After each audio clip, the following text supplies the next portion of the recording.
Overthinking is something that all of us do from time to time, and while it might feel good to think about things a lot and to make big plans or to ruminate over past mistakes, it's not great for us in the long run.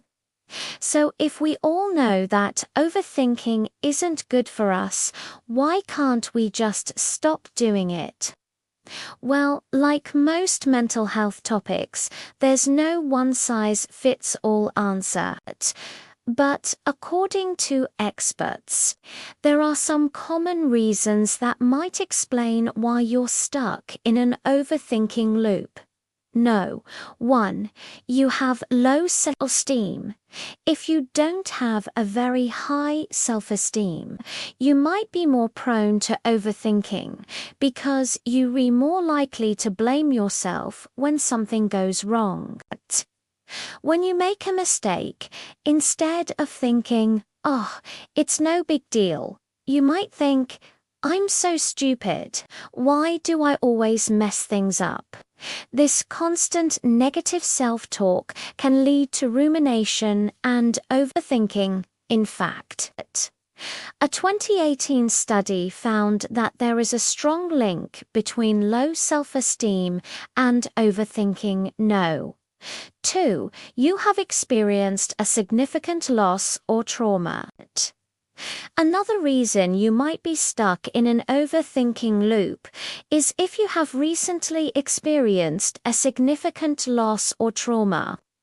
Grief and trauma can cause your brain to go into a hyperfixated state, where you constantly replaying the event over and over in your head, trying to make sense of it. You might find yourself fixated on the what-ifs, like, what if I had done things differently?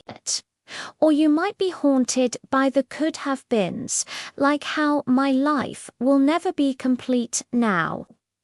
It's important to remember that everyone processes grief and trauma differently. Some people might overthink it, while others might try to push it out of their minds. Either way is perfectly normal, and there's no right or wrong way to grieve. No. 3. You don't have enough self-awareness. If you're not very self-aware, you might not realize why you're overthinking things, or you might not realize that you're overthinking in the first place. This lack of awareness can make it difficult to break the overthinking habit, since you're basically stuck in your own head without any insight into what's going on. That said, developing self-awareness is possible with some introspection and try to pay attention to your thoughts and feelings and ask yourself why you're feeling a certain way or why you believe a certain thought. With time, you'll start to develop a better understanding of yourself and your thought patterns, and that will make it easier to stop No. 4. You have certain personality traits. Certain personality traits, such as perfectionism and neuroticism, are also linked to overthinking. People with these traits tend to be more prone to negative emotions, such as anxiety and worry, and they're also more likely to overanalyze situations and have difficulty making decisions. While you can't change your personality traits, you can learn to manage them. For example, you can learn to challenge your negative thoughts and to accept that things don't always need to be perfect.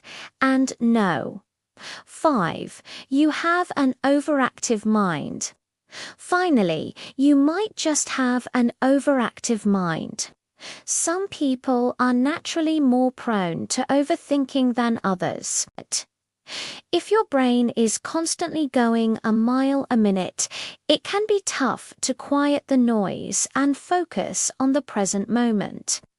However, there are things you can do to help quiet your mind, such as practicing mindfulness or going for walks in nature. These activities can help you focus on the here and now and break the cycle of overthinking.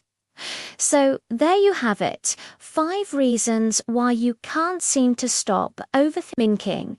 Did you relate to any of the points mentioned in this article? Let us know in the comments below. And remember, you're not alone in this.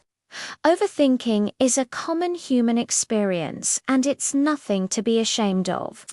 If you're struggling to stop overthinking, reach out to a mental health professional for help.